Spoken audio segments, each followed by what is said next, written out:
Aujourd'hui, mon job et moi voyage avec Mba. Le jeune homme originaire du Gabon effectue un stage d'une année en tant que technicien de l'industrie du bois chez Burga SA à Saint-Aubin.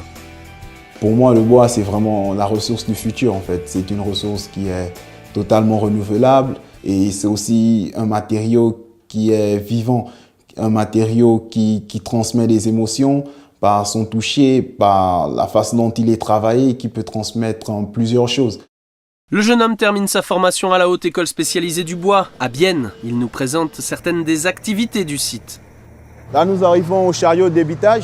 Il va commencer à délimiter déjà les longueurs. Si on doit avoir des 2,50 m, des 3 m, c'est lui qui délimite. Et si on veut faire de la belle qualité ou bien de la moins bonne qualité, c'est lui, en regardant les grumes, qui doit choisir en fonction des longueurs, en fonction de la qualité.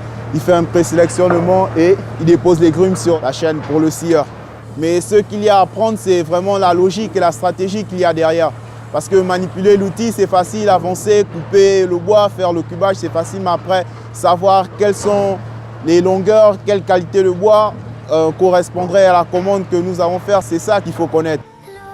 Direction la cabine du scieur, cette profession débouche sur un CFC après 3 années de formation. On scie du bois, d'accord, mais comment ça se passe en fait ? Il doit juger de la qualité du bois au regard, choisir quel produit il peut faire avec cette qualité du bois. C'est vraiment un métier très varié en fait et il faut aussi avoir une certaine sensibilité. C'est ouvert autant aux hommes qu'aux filles ou qu'aux femmes.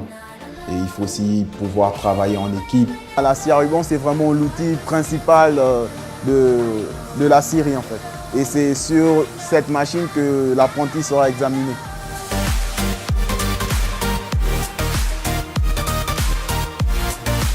Le scieur décide de laisser tomber les paquets en fonction de l'endroit où ils doivent être conditionnés. Ensuite, ils sont conditionnés en forme de paquets, suivant qu'ils doivent être livrés ou bien, comme vous pouvez l'apercevoir derrière moi, stockés pour que ça sèche un peu.